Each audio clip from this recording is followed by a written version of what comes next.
Hi everyone. So a warm welcome to this webinar session. This is webinar session is a technical talk regarding nature-inspired design architecture, given by an architect called Chetan Shivaprasad, and this is under an organization called Naretco, a National Real Estate Development Council. And without skipping this video, watch completely. And before getting into the video, if you're not subscribed my channel, please subscribe my channel so that we'll be updated on my daily videos. So yeah, now let's get into the video.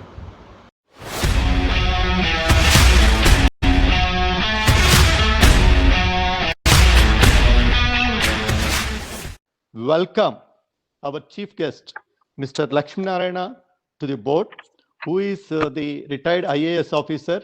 He has having lot of accomplishing tasks in the government of Karnataka. He was the principal secretary for housing and urban development and PWD, and mainly he has done really great work when he was as the commissioner for the Bruhat Bangalore Mahanagar Palika. I welcome Sri Lakshminarayana Garu as the chief guest for this webinar. Thank you, Vidyasagar garu. Thank you so much. And I welcome our beloved National President, Mr. Niranjan Hiranandani. We welcome you for this webinar to encourage the young generation. And I welcome Mr. K.S. Chetan. Yes, sir. I welcome Mr. Chetan, who is the architect for the last 25 years. And his passion towards parting the knowledge is really appreciable. He has conducting every week one webinar with so many other important generations, not only the architects and that builders is doing with the business people and everything. I welcome everyone. I welcome Mr. Chetan on this occasion to take up the topic of what we have mentioned in our invitation, and which is very important for our generation, next generation people. And I welcome Mr. Prem Kumar, South India Vice President of Naretco on the board, and I welcome Mr. Satish Ji, Karnataka President, and I welcome Mr. Divyesh, Chairman, Mysore. I welcome Mr. Adisheshan, President, Mysore Chapter. I welcome Mr. Nagesh, Secretary, and I welcome Mr. Panirazu, Vice President, and I also welcome Mrs. Kalavati, and I welcome each and everyone on this occasion to encourage the Naretco Yuva, which is very important even in the present COVID-19 situation. So we have already communicated the flow of program to the important speakers here. Now we will start with the invocation. Now I request our National President, Sri Niranjan Hiranandani, to launch the e-brochure of Naretco Yuva. Heartiest congratulations to all of you for creating the e-brochure, and my pleasure to launch it.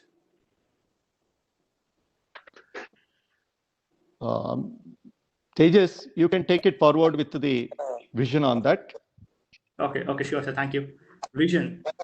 Naretco Yuva mainly aims to construction sector with the industrial sector. It aims to provide a platform to improve innovation thinking and entrepreneurship qualities among the students in civil engineering and architectural field through seminar and project visit. Mission. Naretco Yuva encourage students to take up leadership and teachers management qualities, which are very basic things in building one's career. It means the students in a way how young India should be. Action. Naretco Yuva aspires to conduct seminar or webinar periodically on the subject of parting knowledge from eminent personalities of construction industries to make students familiar with industrial requirements. Thank you, sir. Very good, Tejas. Thank you very much. Naretco, being a very good organization, working with not only with the real estate direct players, we are working with a lot of associates, and where we have chartered accountants, architects, civil engineers, and like that, so many people. And it's a very, very wide platform. And definitely we'll take this opportunity of Government of Karnataka and Government of India initiatives on this. Thank you very much, sir. And now over to our beloved National President, Mr. Niranjan Hiranandani ji to give keynote speech. Over to sir. Thank you very much, first of all, for inviting me for this webinar. I'm so happy to be here with you. I was with you last year in Mysore as well as in Bangalore, and I think it has been a pleasure now to join up again, though I would like to have been there personally over there. But it's a pleasure anyway to be here with you today in this webinar. I want to thank Mr. Lakshminarayana.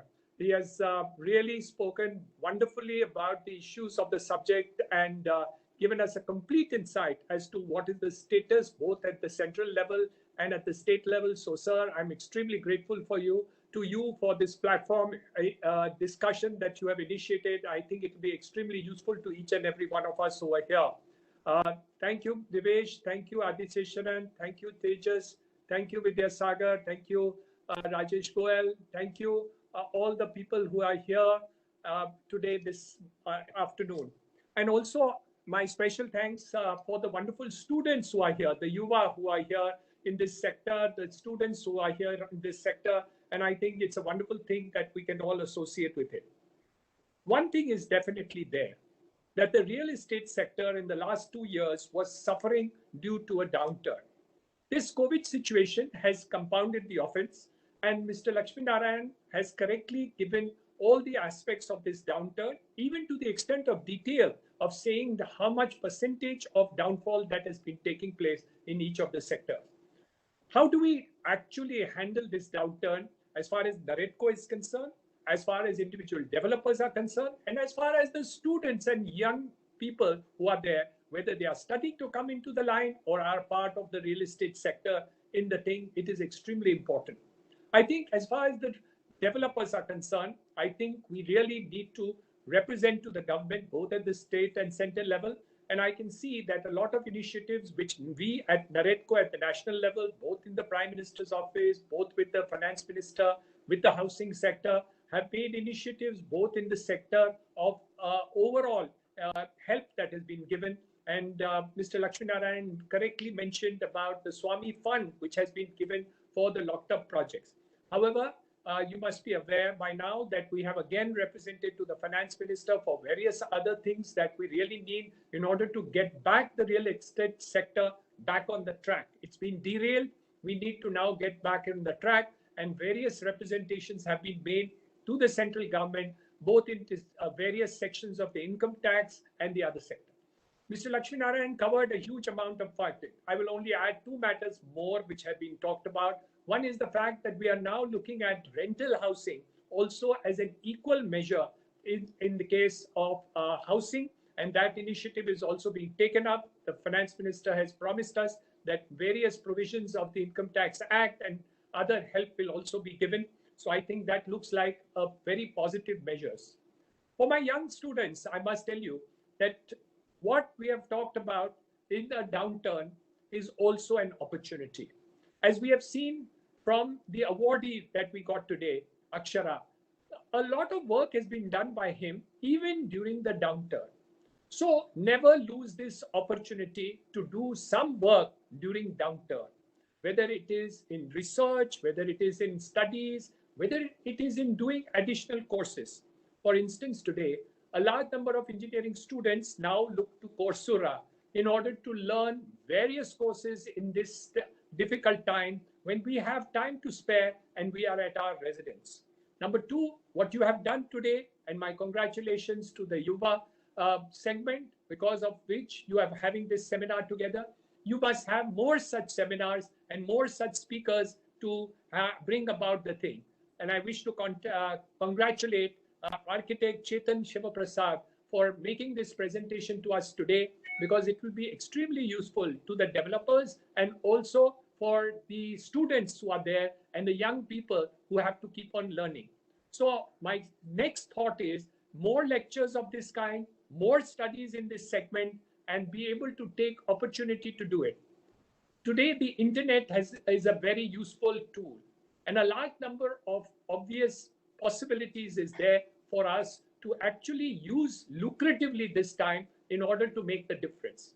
And the last and foremost part is, how do we actually learn at the government level and as well as the developers level to further contribute to our cities and make these changes. Mr. Lakshminarayan talked about clusters which would be developed. My view is also that infrastructure of the cities also need a faster revamping. A large number of cities have been developed. We have got IT, we have got so much development. Bangalore, Karnataka is the center of IT in India and therefore in the entire world. But when we have to travel from one side of Bangalore to the other, we spend hours in order to reach any place. And I think one of the most foremost important thing, not only for Bangalore, as he has correctly mentioned, but even for tier 2 and other cities, and probably all the cities in India, and also, as the Prime Minister has put, the metros, which need to, the 100 smart cities that he talked about, all these will become extremely important for us to get into development. So the more that we do infrastructure development, the more there are chances to do. GDP of India is likely to fall down in the year 2020. The consequences of that are going to be quite dire. Mr. Lakshminarayan mentioned one of them, which is unemployment. And this is going to be quite a disaster.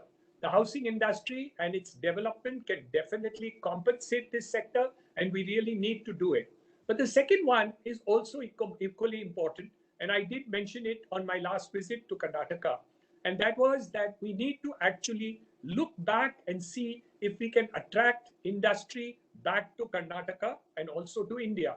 The Make in India call is extremely important, and Karnataka has been historically a large amount of manufacturing has taken place.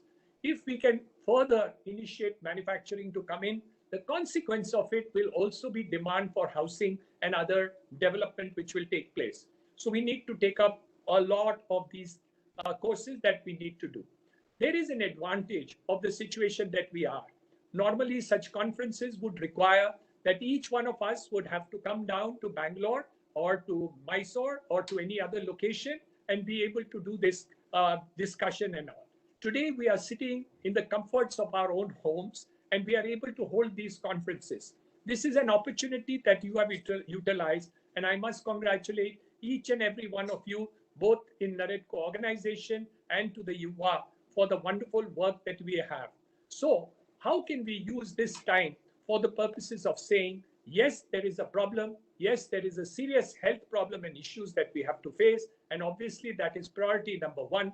But how can we use this time frame for the purposes of converting this dire circumstances into an opportunity of change? We can plan, we can execute, we can keep on working in terms of making a change in the dimension and the future of India. Mr. Lakshminarayan has been an important part in the housing sector, both in the center and in the state, and he has taken good leadership. Your state has really done extremely well, and we are very, very proud of the work that has been done by you. I can only assure you, sir, that all our NAREDCO organizations, both at the center and at the state, will definitely be supportive of the government in whatever measures that we are doing. The stamp duty reduction that we have talked about in the case of affordable housing, it is my request that in order to shoot up demand, maybe stamp duty across the board needs to be reduced for a short period of time in order to instigate demand to come back into it. I promise you a reduction in stamp duty rates will actually pick up more collection and not less collection. Your line in terms of allowing acquisition of the land under 79AB is a wonderful direction which we are looking forward to. I have a meeting with the governor of the Reserve Bank in the coming week in which we are representing that real estate should be given additional funds in order to see that to compensate temporarily for the lack of capital which is available and to provide for a change or a one-time rollover for credit limits in view of the COVID situation and to help the developers in this period of time and to improve liquidity for all the things.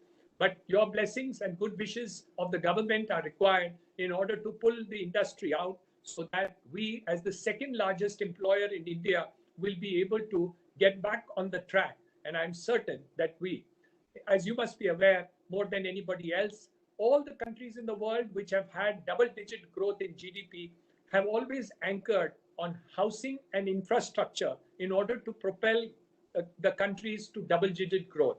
This happened in China. It has happened in America and Germany during the Depression. They constructed roads, and housing starts were an important factor in order to see that GDP of India comes back into a strong position, not a negative rate of growth, but a positive rate of growth, not a positive rate of growth, but almost a double-digit rate of growth. I know it looks like a dream, but we in the real estate industry and NAREDCO will work together with the governments in order to see that the dream will come true.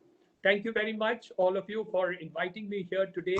I'm extremely happy, especially with the young Yuva group that is there. And again, congratulations to the award winner, Akshara, because he has set a precedent which will give a good idea to the youth to continue to do it. May you have a lot of good wishes for all the work that you are doing. God bless. God bless you. God bless our industry. God bless this country. God bless Karnataka. Thank you very much for inviting me. Thank you. Thank you, Hiranandani. Thank you so much. Very good message for the youth and message for the organization, message for the industry. Thank you so much. Thank you, President Ji, our beloved National President Ji. Thank you once again. Sir, you have given a lot of inputs to industry as well as the students here, taking the lead information from Mr. Lakshminarayan Ji. He has given us really, this is the time that India has to prove on its own. And as you rightly said, sir, this is the time we are all, as a citizen of India, we are all going to fight the COVID-19 and convert this pandemic into opportunity. My young Yuva people are very, very dynamic. No student is having any negative thoughts in their mind, I'm sure, and everybody is looking forward for very big aspirations, both in the career and enterprising. Thank you very much, sir, for your nice speech and encouraging and motivating speech. Thank you very much. Next, I request Mr. Chetan Prasad, Chetan Shiv Prasad, to start his lovely topic for the students, that is nature-inspired design thinking. Over to Mr. Chetan Ji, please. Thank you, sir. Thank you, Vidyasagar sir. Thank you, Mr. Hiranandani sir and Mr. Lakshminarayan sir. It's a pleasure to talk to all of you and to all the youth leaders of the group. I know you're coming into the field at a very challenging state, and I would start off by saying one word which I heard from another friend of mine, or rather from another great leader, Ivan Meissner, who said, "I shall refuse to participate in this recession." By getting into this note that I shall refuse to participate in this recession, I know that everybody gets into this positive mode of saying that let's do something good for the country. And with that note, I'm sure every youth out here and every member of NAREDCO would make strides which are quite large and which will take the country forward into the double-digit numbers which Niranjan sir just spoke about. I'm sure that is bound to happen. But we also need to really understand the kind of impact we are also playing with nature today. And that's the core discussion which I'll be talking about. My apologies to the senior members in the audience today, because I'm mostly talking to the youth in the group today. So there will be a lot of basic know-hows which I'll be sharing about what's the status of the impact human beings have had on the planet today. So I will start off with a small presentation. Can I share the content?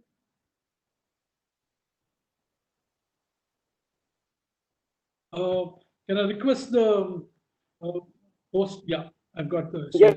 Yes, Yeah, I've got the share. Okay, great. Awesome. Thank you. So I shall start off by using this word, nature-inspired design thinking.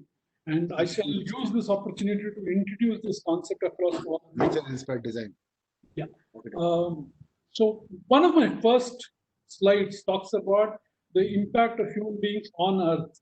So if I start looking at Earth being formed around 00 hours, and for the last 4.55 billion years of evolution of Earth, if I'm looking at a 12-hour clock to where we are today, that is July 2020, if I'm looking at a 12-hour clock, human beings came in just 3 seconds ago in the evolution of Earth, which meant that Earth, from being a ball of fire, from being getting into a ball of ice to being a ball of water, or to where we are today, where we are 70% water and 30% of land. And human beings have occupied this land for the last 3 seconds in that 12-hour clock. And we are only a blip, a small blip in the evolution of nature.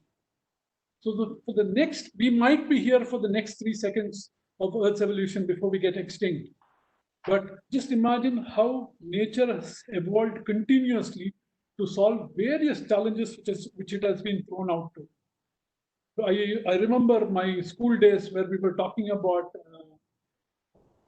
Charles Darwin's theory of evolution, which talked about survival of the fittest by natural selection, which basically meant by organisms were surviving because nature, by natural selection, deleted organisms or species which it felt didn't fit the situation. I'll give you a simple example of how natural selection works. Right? In this lovely book called *Sapiens*, where the author kind of talks about Homo sapiens were very successful as an organism because of their ability to gossip. If I really look at the various other homos which also inhabited Earth before Homo sapiens took over, there were large, gigantic human beings, other homos who were there on Earth. But this ability to gossip was one factor which made Homo sapiens think of activities which was not even happening at that point of time, and say that if this activity is not happening, which is not happening at that point, visualize that activity and ideate on that activity and come out with a solution. For example, if there's a group of people ideating about how to attack a wild animal which attacks them, even though it is not attacked. So that's in one sense gossip. That's in a very loose term called gossip, right? About ideating on something which is not even existing.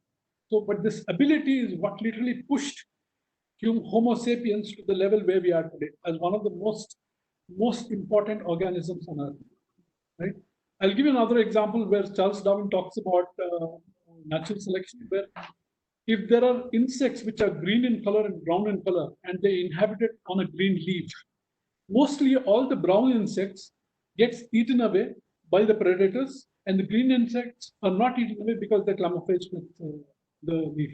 So by natural selection, organisms are slowly removed from the equation. So in that sense, nature has been constantly evolving to come out with the right solution for the next generation. We are close to around 100, 120 people in this audience today. Nature has evolved in such a way that each of us are different, even though all of us are Homo sapiens, each of us are different by virtue of our thinking, by virtue of your physics, by virtue of our internal composition, by virtue of everything. Each of us are individuals by value, right? So just imagine the kind of evolution nature did. Now, if I look at this bracket and say that for the 4.55 billion years of evolution, humankind has had hardly a recorded history of around 50,000 years, the kind of learning we can take from nature is humans. But what have we done in the last few centuries of our evolution? Today, we realize that every resources we take are resources we take from Mother Earth. Everything which we have manufactured in reality are resources which we have taken from Mother Earth. But the way we have taken those resources, the way we have used those resources, and the way we are ending that resources is a cause of concern.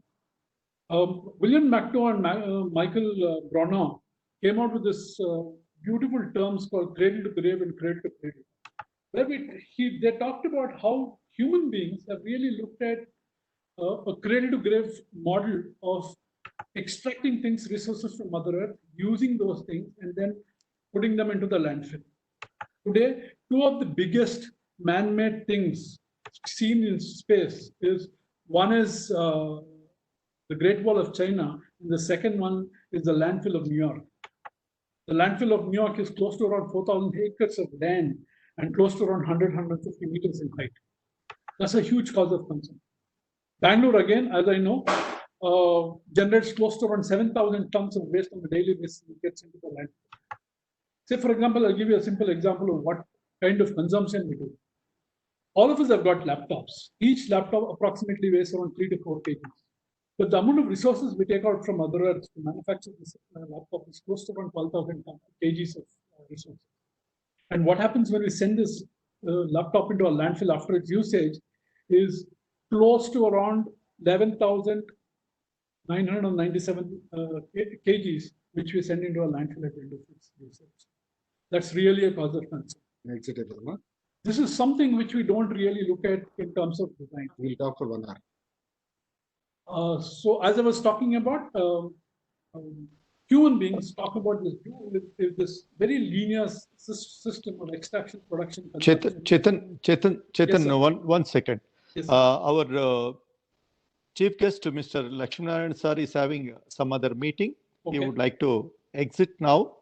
I thank you, sir, for participating with the Naredco EVA inauguration and along with our national president. Thank you very much, sir. Thank you. Thank you so much. Thank you for your presence, sir. Continue, sir. Thank you. Great. So as I was mentioning, human beings get into this very linear system of consumption. Now, what is it that we need to learn from this linear system? There's something which we call as the Earth Overshoot Day, which is a date which is organized by the United Nations. The Earth Overshoot Day is the day we start consuming overtly from the way the Earth is able to replenish itself, which means, in simple terms, that if I put 100 rupees in the bank and the bank gives me 2 rupees of interest on a yearly basis, the maximum I can use every year without reducing the principal is 2 rupees. But from mid 1980s onwards, we started looking at consuming 2 rupees 1 paisa and more. Today, we consume this is an outdated data. Today, we consume resources which is equivalent to 1.61 Earths on a yearly basis, which means that what we are consuming today actually uses resources of 1.61 Earths. It is not too long later, which is approximately 5 to 6 years from now, where we'll require 2 Earths to sustain ourselves. Now, this is a very important cause of concern for all the designers and engineers and architects today. Because what I see as the most important thing is not the 5 R's which we're talking about, which is reduce, refuse, recycle, and so on and so forth. But the biggest R we need to work on is to redesign. Because if we start looking at learning from how nature gives us information, if we can start looking at how nature solves problems, I'm sure we can create some amazing solutions. I will give you certain data on that in the coming in the later part of the presentation. Now, if I look at the footprint of the various countries, the global carbon footprint of the various countries on the Earth Overshoot Day, we have the 2 biggest countries, which is United States of America, which is the biggest consumption-based economy, versus China, which is one of the biggest producers of resources. These 2 countries take up the huge chunk of the carbon footprints on the Earth Overshoot Day. We are not too far off. India, along with Russia and Japan, are very, very close by on the second level, where we are consuming resources from Mother Earth. Now, to make it easier for all of you to understand, we all believe in the big American dream, that this is the lifestyle which we all aim for. But if everybody in the world starts living like an American today, we need 7 Earths. I'm not joking. If everybody starts living like an American today, we need 7 Earths. If everybody wants to live like an Indian today, we need around 1.8 Earths. We are slightly above the average Earth Overshoot Day statistics. If everybody wants to live like a Somalian, which is quite dirt poor, is at around 0.8 Earths. I'm not saying no to luxury. I'm not saying no to equipment. I'm not saying no to laptops. I'm not saying no to any of the latest developments. It's a huge boon It's a huge boon in which we are stating today that we are able to communicate across computers and speak to close to 150 people in the audience. But what is a cause of concern? The way we are doing it. If we can redesign everything out here, including the way we are producing our laptops, from the perspective of nature-inspired design thinking, we can do amazing things. We can definitely resolve all the challenges we are facing today. Right. That brings to an idea which is again formed by the two people I mentioned earlier, which is about cradle to cradle.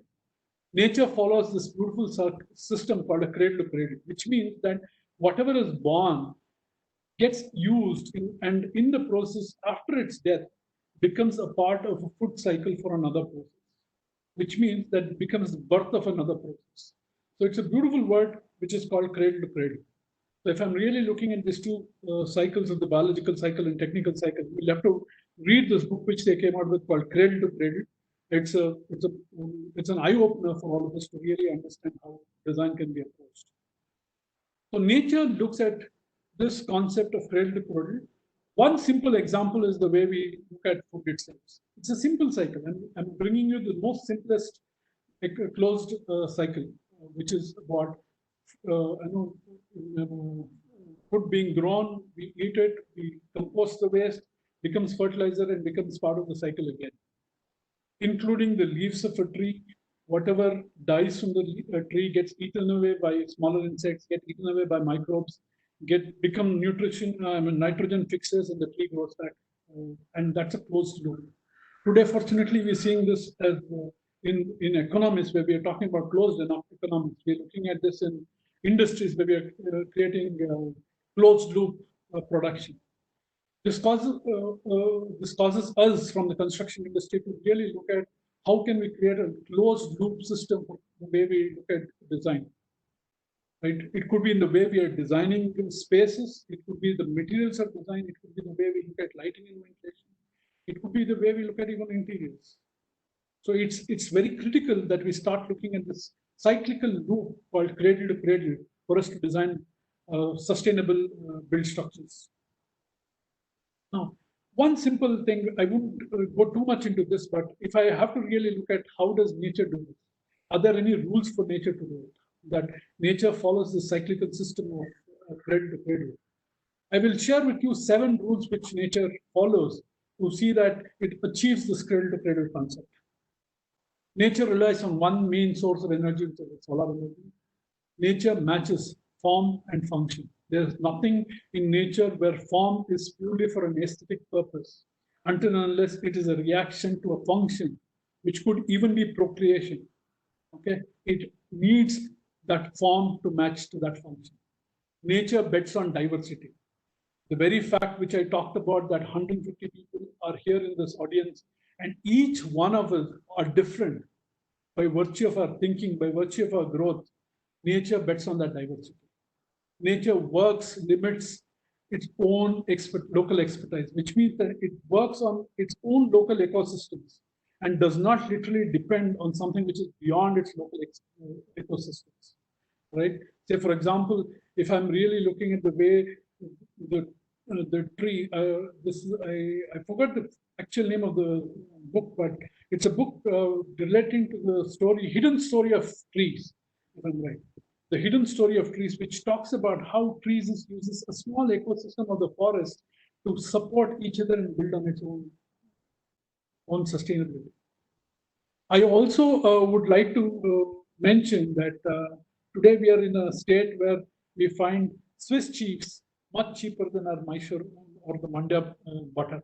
And it's something which we really need to readdress in the way we look at inspiring ourselves in nature. Nature limits its own internal expertise, which means that it is a very stingy fellow. Nature is a very stingy fellow. It gives only what is the amount of chlorophyll which is required for a dying leaf, and the amount of chlorophyll it gives to a budding leaf. You can see the difference in the shine and the beauty of that. Right? Nature looks at constraints as a source of creativity. When Darwin went into the Galapagos Islands to study how evolution happened, he realized that there were 2 turtles which was one in the islands and one is offlands. The turtles in the offland had a shorter neck, whereas the turtles in the islands had a longer neck, but they were both belonging to the same species. The whole idea that the islands didn't have low-level shrubs but slightly higher-level shrubs was what allowed for the turtles in that island to have long necks. So it always looks at constraints as a source of creativity. Now I'll introduce you to some examples of how people have looked at nature and come out with beautiful examples of design. I will not be talking about much of my works today, since the topic is more about nature-inspired design thinking. We'll have it another session where I will be sharing certain of our works where we have looked at this as an idea and where we have seen savings of using lesser steel by just looking at how trees transfer loads and things like that. So what is nature-inspired design?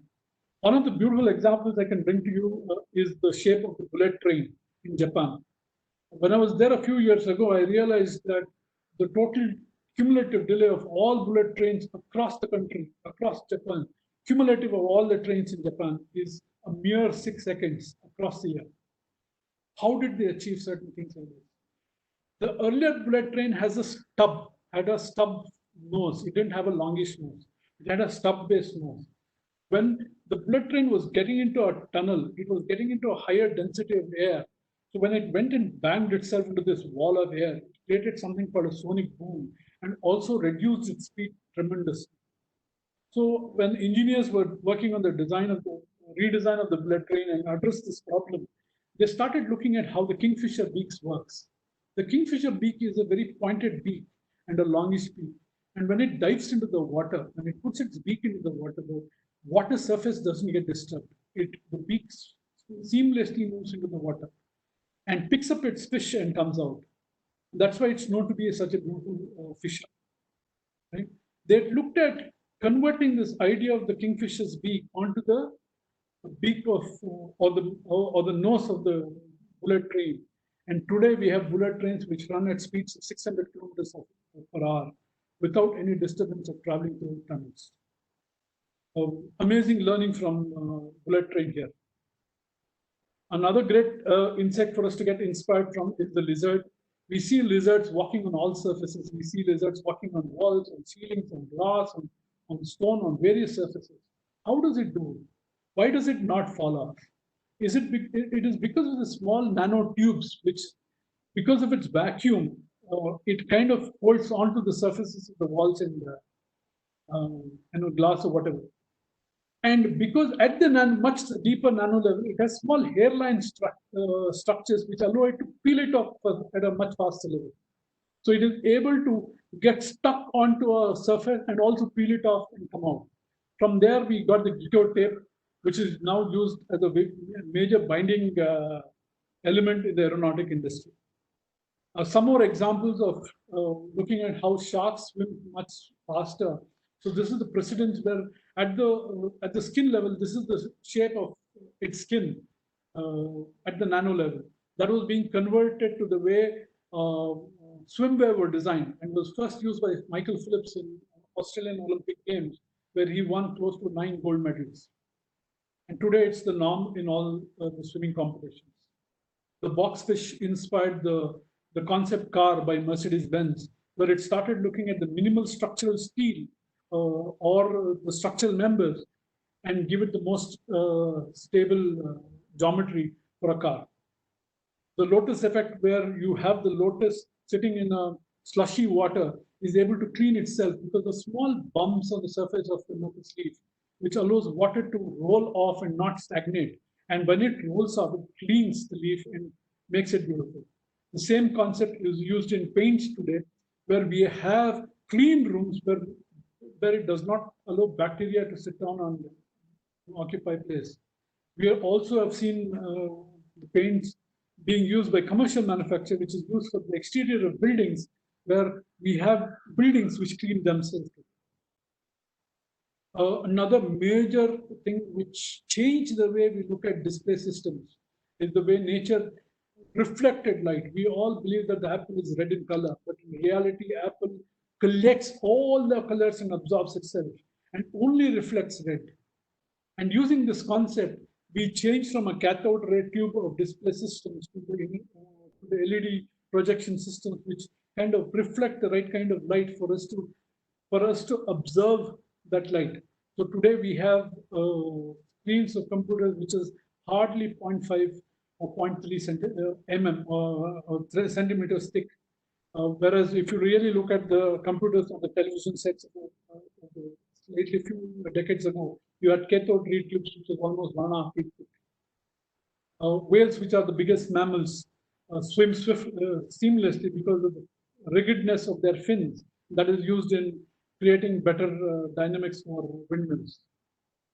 The termite hill is a great inspiration for us to keep our buildings cool. I remember designing a building in a place called Ilkal, which is a hot and dry climate where temperatures go up to almost 45, 46 degrees. And by using this concept of the termite hill and combining it with the architecture, we were able to reduce the temperatures in the house by almost 50 to 60 degrees. We had a team coming down from France which studied that whole building for almost 15 days during peak summer to understand the temperature difference. And this is possible by not using any artificial ventilation. And today we have the Eastgate building in Harare where they built a multi-storied complex using the termite hill, which keeps its own colony below the termite hill at a constant temperature. Certain other masters in architecture, like architect Santiago Calatrava and all, who looked at the turning towards the human body and how the human body shifts the center of gravity of their body by pushing it outside their structure, and designed this beautiful tall tower called Turning Torso, both in Sweden and I think in Chicago. He went on to design this beautiful City of Arts and Science in Valencia, Spain, which looked at the eye and how the eyelids open up and use the muscles, the composition of the geometry of the eye, and created kinetic buildings in Spain. Certain conceptual drawings where we had grand associates designing concept houses using the nest as an idea. This is a project we ourselves did from design in my firm, where we looked at the shell of the seashell, and we looked at an egg, and we combined these two ideas and said that let's design a kindergarten. This was the kindergarten which we designed for a school called Arinco Academy, which talked about large span structure, which is, I mean, it's not large span in regular terms, but for me to span close to around 45 feet by using a 1.5 inch thick slab.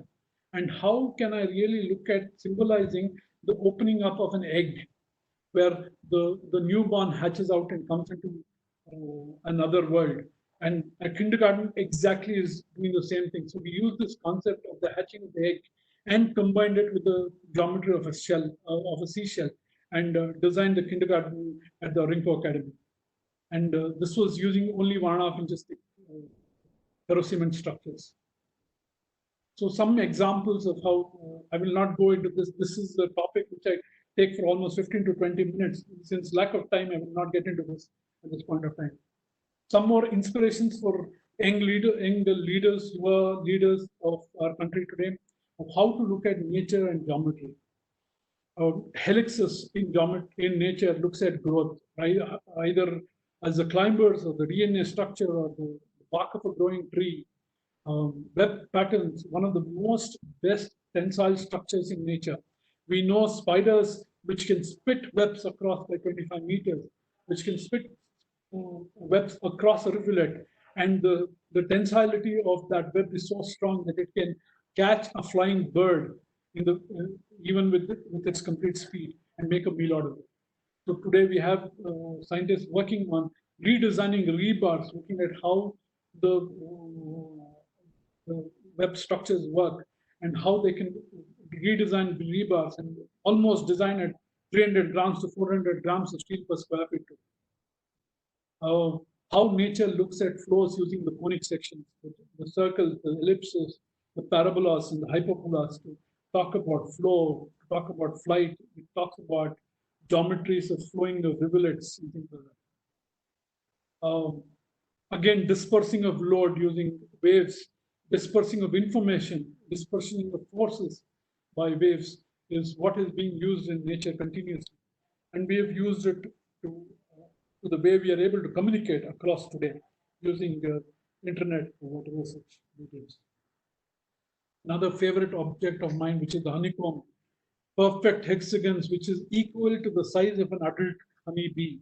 So even if the honeybee lays its egg in one of the nodes of the honeycomb, it allows the growth of the honeybee to its exact size, and the honeybee needs to go out and start filling it up with the honey it collects. This is an example which inspired me tremendously, that how nature looks at collection and dispersion of data, of resources and things like that, using almost the 137.5 degrees concept. And we looked at redesigning the structural system for one of our buildings, where we inclined the columns along the geometries of a tree, and said that we incline it at 137.5 degrees inward at the ground floor and 137.5 degrees outward in the upper floor. And what it did by just doing that simple observation, looking at a tree, was a saving of close to around 30% of the steel which was required for that building. We saved close to around 30 lakhs for that building only by getting into this one small inquiry of how does a tree transfer load. And such inspirations is what will make designs much better, much economical, can get into that cycle of looking at cradle to cradle. So we addressed most of this. And let me go into, I'll just jump through a few slides and talk about how design thinking was an idea which was put up by Stanford School of Design, which talked about how designers look at the thinking process of problem solving, and how that can become a problem solving activity for any problems which we face, be it a problem of design, be it a problem of finance, be it a problem of organization setup or whatever. So they started looking at how designers work with understanding the problem, of getting into the empathy part of who the people who are facing the problem, to really defining that problem statement at a much deeper level, and getting on to exploring by ideating and prototyping it, and then testing it and implementing it, right? So if I go further, where we look at nature-inspired design thinking, where we start looking at not just empathy and defining the problem statement, but we start getting into a nature inquiry of asking nature as to how have you solved the problem for yourself. So nature suddenly throws out some brilliant ideas for us in terms of saying that this is the way I've solved your problem in my way. And nature tells us some amazing solutions where we have found inspirations from fishes to the hair-like structures from a lizard, to the strategies which bees use to communicate to each other. And then we come out with huge design matrices where it has helped us in terms of looking at how bees communicate with each other and design driverless vehicles today. Right? So simple things like that is where we get into this nature inquiry and then ideate, prototype, and test. If anybody wants to know more about it, please do get in touch with me. I will share my email and phone numbers. We can participate in some workshop or some activity where we can get into this whole exploration of nature-inspired design thinking, where there are certain templates which we use to really explore how nature has solved problems for us. This is my contact details. My office is ComDesign, and I'm also setting up a huge design dialogue center at Hampi, which is at the hub of civilization. We have found that the rocks of Hampi are one of the first rocks to have ever cooled down in Earth's formation. And it is home for a lot of Neolithic age artifacts and cave paintings. And what better place than Hampi for us to set up a design dialogue center? And we have set up the Hampi Center for Design in this lovely precincts where we have selected a beautiful land where the first rocks of Hampi starts dropping out. And I welcome each one of you to be a part of that endeavor, as we are looking at that to be a center for dialogue as a participative activity center from all people from the infrastructure fraternity. Thank you for this opportunity of sharing my thoughts, even though I know it was a lot more theoretical. I thought it was very important for the young here to really explore the thought process and work on.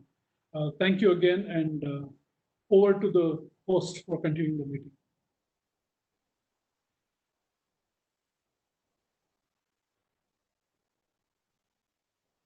Thank you, Chetan. Thank you, sir.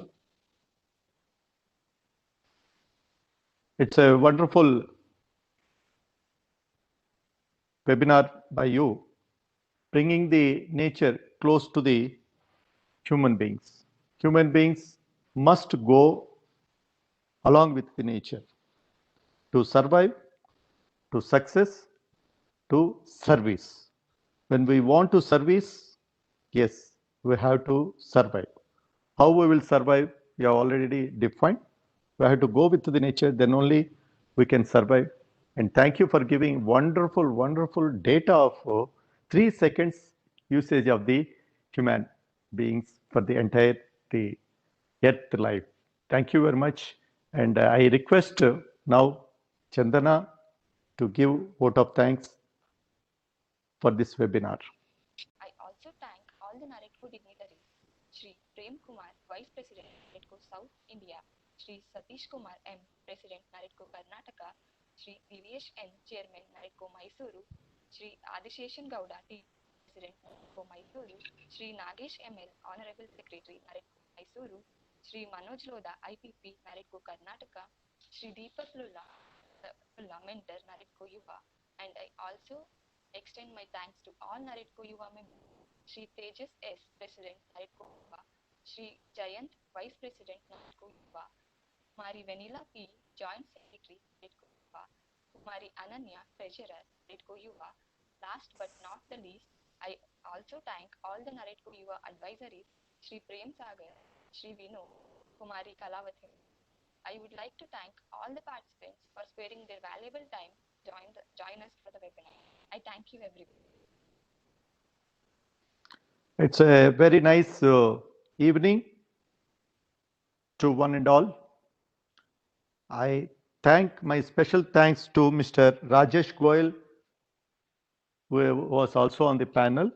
And really, I thank my colleagues in NAREDCO, the entire NAREDCO Mysore team, which is spearheading with a lot of very, very, very innovative ideas.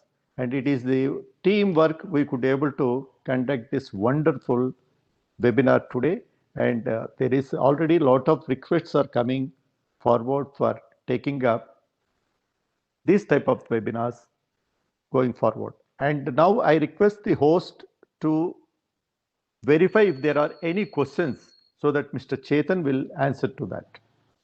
Before the vote of thanks, we are supposed to take up the Q&A, which are missed out, but still we have 5 minutes time. Please take it up.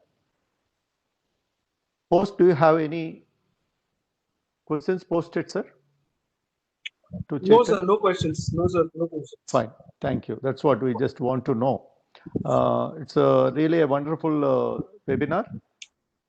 The seminar that has been converted into a gathering and a discussions on a web has become a webinar. That is what we understood. And I thank you.